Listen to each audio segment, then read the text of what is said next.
if you are serious about dealing with corruption that is bedeviling this country, let us look at demand and the supply side. And as a Christian, Mr. Speaker, I want to remind us that I was taught a song. Kila mtu atauchukua mzigo wake mwenyewe, na kila mtu atapewa habari zake mwenyewe mbele za Mungu, siku hiyo itakuja. Individual responsibility. Oh my God! I may not be your best, and I don't claim to be, but I'm the one you have.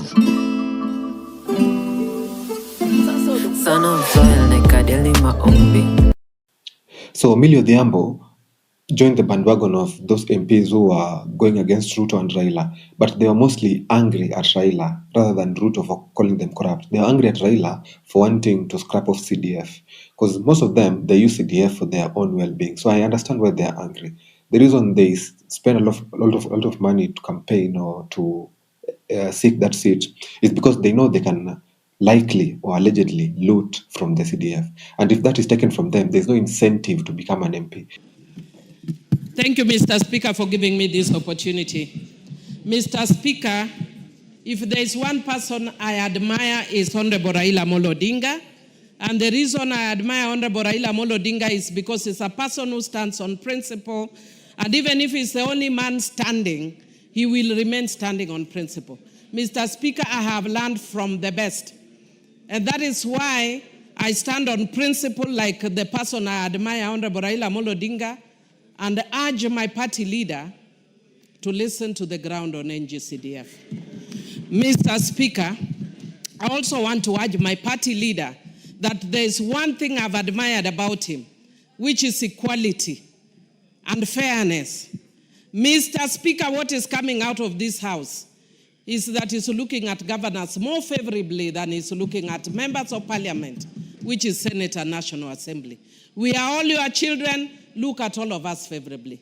Mr. Speaker, I want to speak to, should I one day be unfortunate to be the president, because it's not a happy occasion to be president, but should I be unhappy to be president of this republic, one thing I cannot take for granted, if I got that opportunity, is the support of parliament.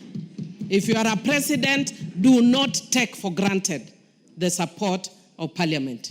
If in doubt, ask Honorable Uhuru Muigai Kenyatta. So that in itself is almost like a threat to the president.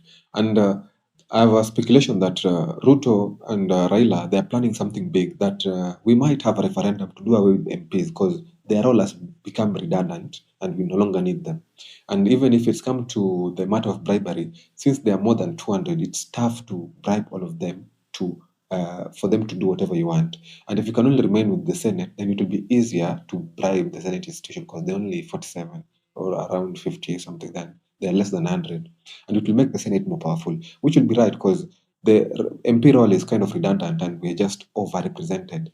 If they can be a referendum to send them home, it can be a nice thing. But that will be hard to push because while you want to do away with their role, they can also impeach you.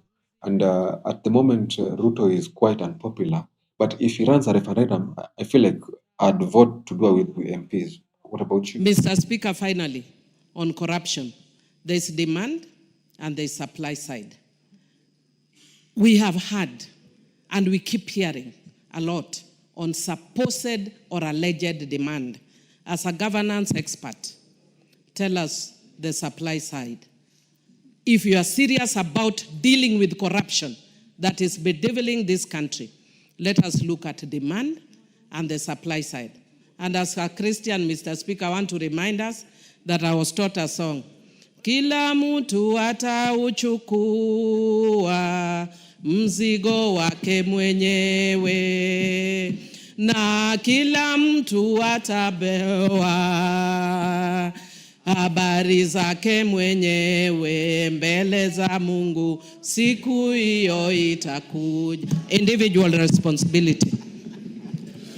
Thank you, Honorable Rindikiri.